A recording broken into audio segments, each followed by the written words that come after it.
প্রিয় শিক্ষার্থী, শুভেচ্ছা নিও। আমি রতন কুমার চক্রবর্তী, সহকারী প্রধান শিক্ষক, বজ্রযোগিনী জেকে উচ্চ বিদ্যালয়। তোমাদেরকে জানাচ্ছি আন্তরিক অভিনন্দন। প্রিয় শিক্ষার্থী, আজকে আমি অনুরোধের একটি ক্লাস করব। আমার চ্যানেলে কিছু ভিউয়ার্স E=mc² সূত্রটি প্রতিপাদন নিয়ে ক্লাস চেয়েছে। তাদের উদ্দেশ্যে আজকের আয়োজন। চলো আমরা ক্লাসটি উপভোগ করি। আইনস্টাইনের বিখ্যাত সূত্র E=mc²। আমাদের প্রথমে বুঝতে হবে E হচ্ছে এনার্জি বা শক্তি, M হচ্ছে বস্তুর ভর এবং C হচ্ছে আলোর বেগ। অর্থাৎ কোনো বস্তুকে যদি আলোর বেগের বর্গ দিয়ে গুণ করা যায় তাহলে সেই ভরটি আর ভর থাকে না, সেই শক্তিতে পরিণত হয়ে যায়। অর্থাৎ কোনো বস্তুকে যদি আমরা অতি বেশি বেগে অর্থাৎ আলোর বেগে নিক্ষেপ করতে পারি তখন সেটা কি হবে? শক্তিতে পরিণত হবে। E=mc²। প্রিয় শিক্ষার্থী, এই সমীকরণটি প্রতিপাদনের জন্য আমাদের বেশ কিছু বিষয়ের উপর নির্ভর করতে হয়। এই প্রসঙ্গে আমি একটু বলে রাখি, এখানে আমাদের ব্যবকলন সম্পর্কে ধারণা থাকতে হবে, সমাকলন সম্পর্কে ধারণা থাকতে হবে, আমাদের ভরের আপেক্ষিকতা তত্ত্ব নিয়ে ধারণা থাকতে হবে। এতগুলো বিষয় এই একটা ক্লাসের মধ্যে আনা সম্ভব নয়, তাই আমি সাধ্য অনুযায়ী চেষ্টা করব আজকের যে মূল সমীকরণ সেটা বোঝার জন্য যেটুকু না হলেই নয় সেটুকু আমি অবশ্যই সাইড নোটে আলোচনা করে দেব। চলো আমরা সরাসরি অংশগ্রহণ করি আলোচনায়। মনে করো যে এখানে M ভরের একটা বস্তু আছে, এটার উপর F বল প্রয়োগ করায় বস্তুটার সরণ হলো S, অর্থাৎ এই টোটাল দূরত্বটা হচ্ছে S। তাহলে খেয়াল করে টোটাল সরণটাকে যদি আমরা ক্ষুদ্র ক্ষুদ্র অংশে বিভক্ত করি, এক একটা অংশকে যদি আমরা ds ধরি, অর্থাৎ S এর ক্ষুদ্র অংশ হচ্ছে ds, তাহলে ক্ষুদ্রকৃত কাজ আমরা জানি যে কোনো বস্তুকে নিশ্চল অবস্থা থেকে গতিশীল অবস্থায় আনতে যে কাজ করতে হয় সেই কৃত কাজের পরিমাণটা হচ্ছে কি? বস্তুর গতিশক্তি। তাহলে আমরা গতিশক্তির সংজ্ঞাটা একটু লিখে নিই। কোন বস্তুকে নিশ্চল মানে স্থির অবস্থা থেকে অবস্থা থেকে গতিশীল করতে যে পরিমাণ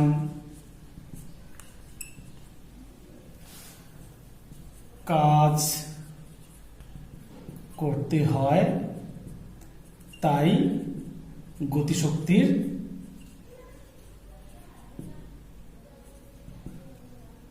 পরিমাণ। তাহলে সুতরাং আমরা বলতে পারি গতিশক্তি, আমরা ক্ষুদ্র সরল যে গতিশক্তি সেটাকে আমরা নর্মালি গতিশক্তিকে টি দিয়ে প্রকাশ করি। ডি দিয়ে আমরা ডিফারেন্সিয়াল মোড অফ টি অর্থাৎ ক্ষুদ্র অংশ বোঝাবো টি এর গতিশক্তির। তাহলে এটা হচ্ছে কৃত কাজ DW = কি F.ds, বল ইন্টু সরণ। কৃত কাজ মানে বল ইন্টু সরণ এবং সেই কৃত কাজটাই কি গতিশক্তির সমান। এখন দেখো এই যে এই সরণটা যদি আমরা শূন্য ধরি, এখান থেকে যদি শূন্য ধরি তাহলে এইটুকু যদি S ধরি সর্বোচ্চ, তাহলে কিন্তু এই যে ds অনেকগুলো ds, সেই লিমিটটা কি শূন্য থেকে S পর্যন্ত অনেকগুলো ds আছে। এইটা যদি ক্ষুদ্রকৃত কাজ হয় তাহলে মোট কৃত কাজটা কি হবে? এটা ইন্টিগ্রেশন হবে। যখন আমরা মোট করব তখন কি হবে? সমাকলন বা ইন্টিগ্রেশন করতে হবে। তাহলে সুতরাং মোট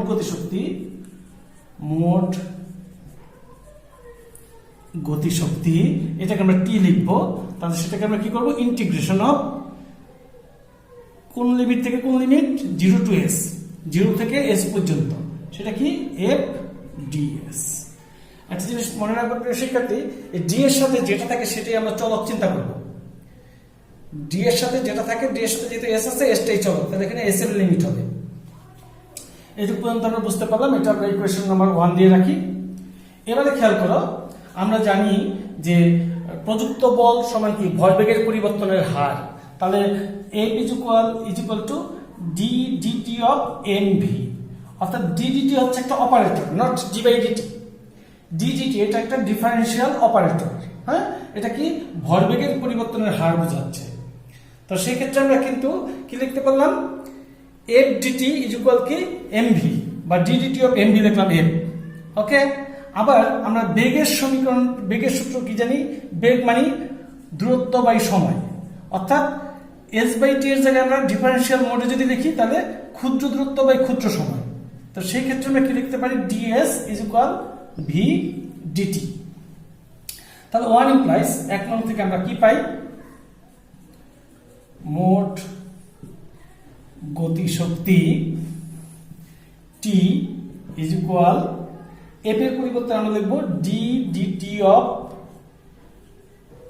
এমভি, আর কি ডিএস এর পরিবর্তে আমরা লিখব ভি ডিটি। তাহলে খেয়াল করো এই ডিটি ডিটি কিন্তু চলে যাচ্ছে, তাহলে থাকছে ডি এমভি। তার মানে এখানে ডি এর সাথে কি আছে, এমভি।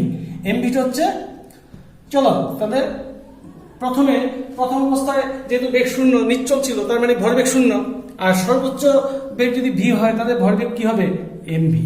অর্থাৎ তাহলে কিন্তু আমাদের লিমিট, ইন্টিগ্রেশন লিমিট চেঞ্জ হয়ে গেল। যখন এস ছিল তখন এস এর লিমিট, যখন এস চলে গেছে এমভি হচ্ছে তখন এমভি এর লিমিট। শুরুতে এমভি শূন্য, লাস্টে এমভি। এই পর্যন্ত আমরা বুঝতে পারলাম।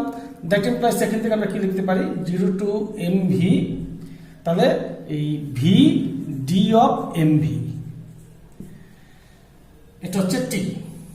আচ্ছা, এবার একটা জিনিস খেয়াল করো, আমি আপাতত এটা লিখলাম 0 টু এমভি, ভি ঠিক রাখলাম। এই যে ডি অফ এমভি, এই বিষয়টা একটু বোঝাও। ডি অফ এমভি, ডি মানে হচ্ছে তোমরা জানো D D x of x two the power N is equal N x two the power N minus 1, differentiation করছো। তা সেক্ষেত্রে এই ডি ডি এক্স এটা একটা অপারেটর। এই ক্ষেত্রে ডি ডি এক্সটাকেই আমরা সংক্ষেপে কি লিখবো, ডি লিখবো। ডি ডি এক্স মানে ডি। তাহলে ওই যে এমভি, আরেকটা সূত্র আমরা জানি, D D x of UV মানে দুইটা ফাংশনের গুণফলের অন্তরীকরণ। সেক্ষেত্রে নিয়মটা হচ্ছে কি, first function differentiation of the second plus second function differentiation of the first. আবার বলছি ইউভি মেথডে, মানে যদি ডিডিএক্স অফ ইউভি অর্থাৎ দুইটি ফাংশনের গুণফলের অন্তরীকরণ হয় তাহলে first function differentiation of the second plus second function differentiation of the first. তাহলে খেয়াল করো এই যে ইউ আর এই যে ডিডিএক্স অফ ভি মানে এটাকে আমরা সংক্ষেপে ডিভি লিখবো, আবার ভি ডিডিএক্স অফ ইউ মানে ডি ইউ লিখবো। যেমন আমি বললাম যে ডিডিএক্স মানে হচ্ছে ডি লিখবো। আচ্ছা, তাহলে এখন খেয়াল করো এখানে ডি ইউভি, এটাকে যদি ইউভি চিন্তা করি তাহলে প্রথমে first function differentiation of the second, differentiation মানে D second function plus second function differentiation of the first. এটুকু আশা করি বুঝতে পেরেছ। তার মানে এখান থেকে আমরা লিখতে পারি 0 to mv mv dv plus v square dm, এটা ইকুয়েশন নাম্বার 2। সুতরাং টি ইজ ইকুয়াল এটা। এই পর্যন্ত আমরা পেলাম। এবারে খেয়াল করো আমরা এটুকু পেলাম ভরের আপেক্ষিকতা থেকে পাই, এটা কিন্তু অংশ গণিতের। তাহলে দেখো ভরের আপেক্ষিকতা থেকে পাই, ভরের আপেক্ষিকতা তত্ত্ব থেকে পাই ওই আইনস্টাইনের থিওরি অফ রিলেটিভিটি, আপেক্ষিকতা তত্ত্ব। সেখানে আমরা জেনেছি যে আমরা কিন্তু জানি যে স্থান কাল এগুলো পরিবর্তনশীল, কিন্তু ভরও কিন্তু পরিবর্তনশীল। অর্থাৎ যখন নিশ্চল কাঠামো থেকে গতিশীল কাঠামোতে যায় তখন বস্তুর ভরেরও পরিবর্তন হয়। এটা লরেন্স ট্রান্সফরমেশন ফর্মুলা থেকে আমরা পেয়েছি যে স্থান কালের ন্যায় ভরও কি পরিবর্তনশীল বা ভরও চেঞ্জ হয়। তা সেক্ষেত্রে এই ভরের আপেক্ষিকতা থেকে আমরা পাই m is equal m naught by root over 1 minus V square by C square. এখানে m নট হচ্ছে স্থিতি ভর, অর্থাৎ স্থিতি অবস্থায় বস্তুটার ভর, আর m হচ্ছে কি গতিশীল অবস্থায় বস্তুটার ভর, ভি হচ্ছে কি বস্তুটা যেই বেগে গতিশীল, ভি হচ্ছে বস্তুর বেগ আর সি হচ্ছে কি আলোর বেগ। ওকে, তাহলে এই হচ্ছে সম্পর্কটা। তাহলে এখান থেকে আমরা উভয় পক্ষ বর্গ করে কি পাই, M square M not square 1 minus V square by C square, ওই যে রুট স্কোয়ার কাটা গেল। তাহলে আমরা কি করব, উভয় পক্ষ বর্গ করি।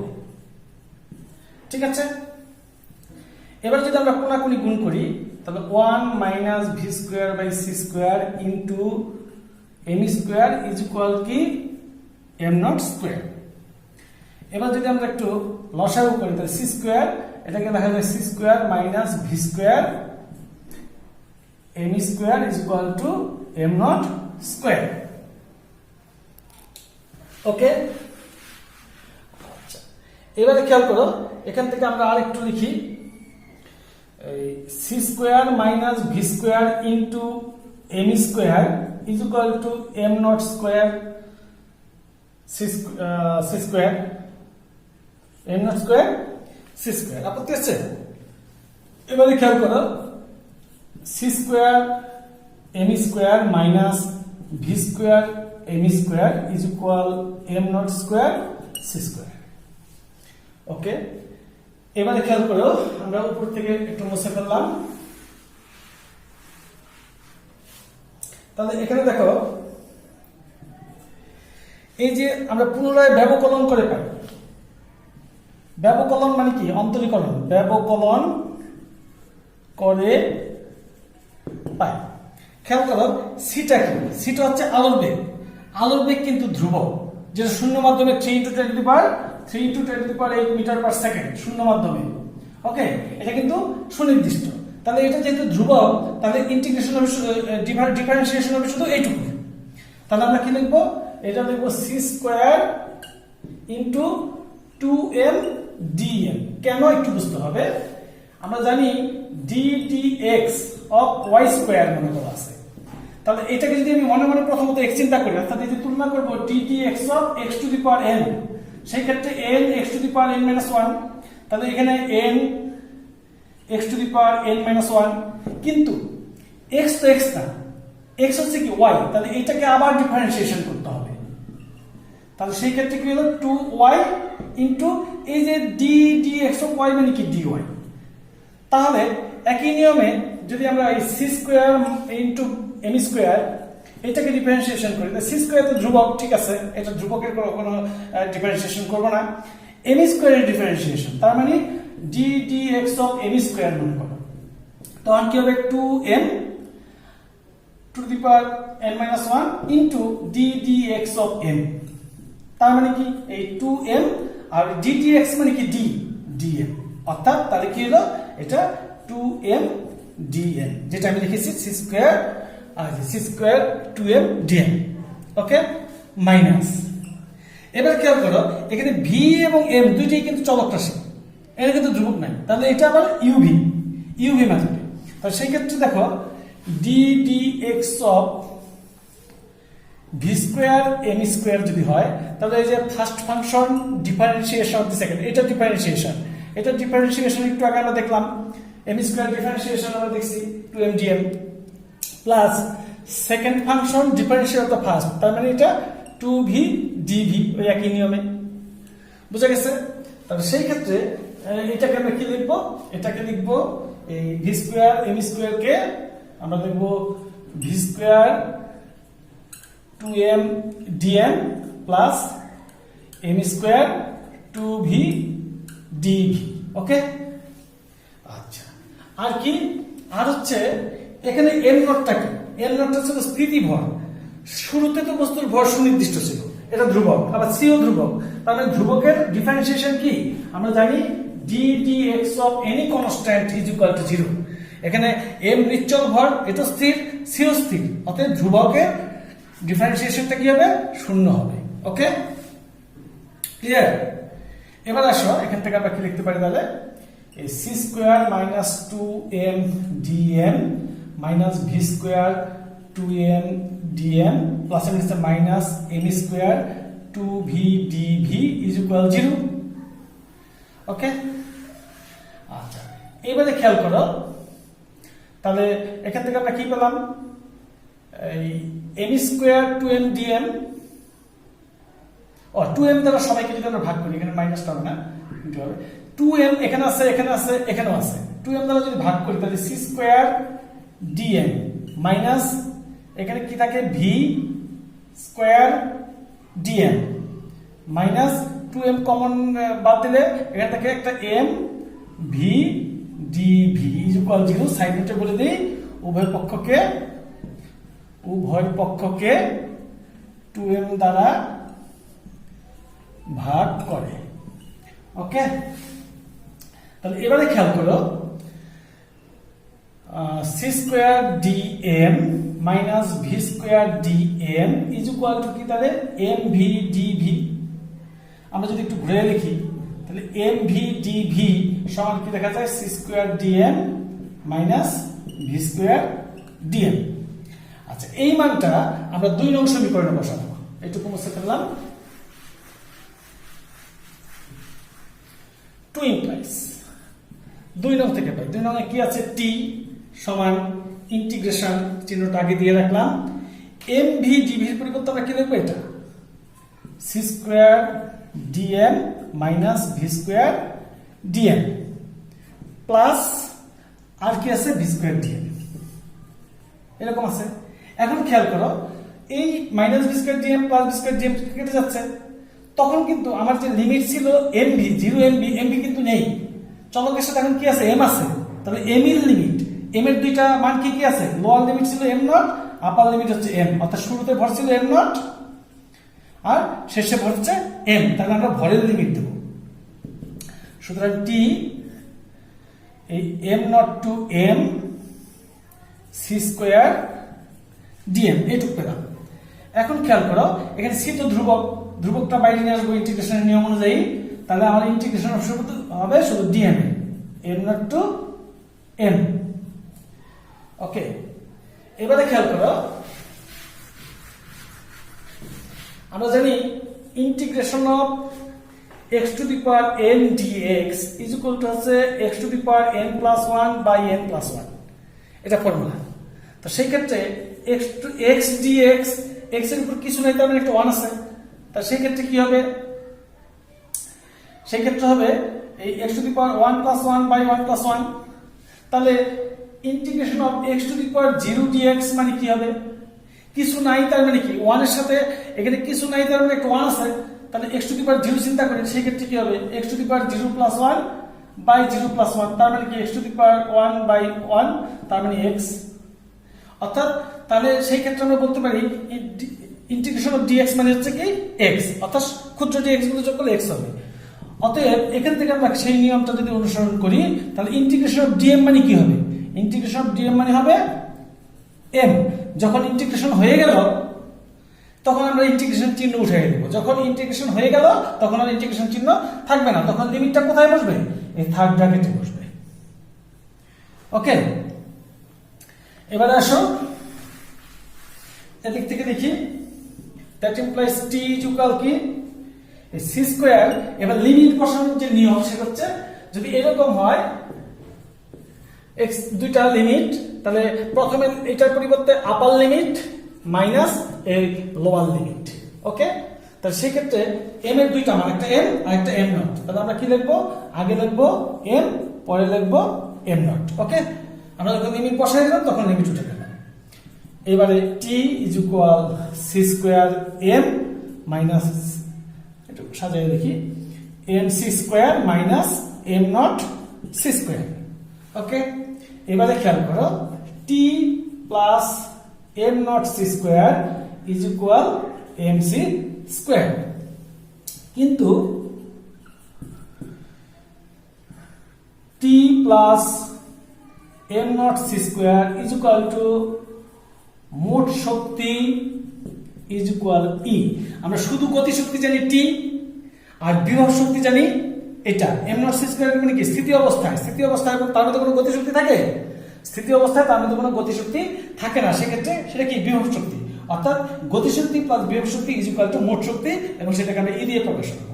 তাহলে সেই সুবাদে আমরা লিখতে পারি, সুতরাং এটার পরিবর্তে যদি আমরা E লিখি E is equal mc square, অর্থাৎ এটাই আইনস্টাইনের বিখ্যাত সমীকরণ E is equal mc square. প্রিয় শিক্ষার্থী, আশা করি সমীকরণটি তোমরা বুঝতে পেরেছ।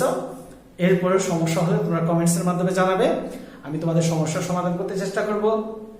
আর যারা আমার চ্যানেলটি এখনো সাবস্ক্রাইব করেনি তারা নতুন নতুন ভিডিও ক্লাস পাওয়ার জন্য আমার চ্যানেলটি সাবস্ক্রাইব করে নেবে। পরিশেষে তোমাদের সুস্বাস্থ্য কামনা করে, উত্তরোত্তর সাফল্য কামনা করে আজকের মতো ক্লাস এখানে শেষ করছি। ধন্যবাদ সকলকে।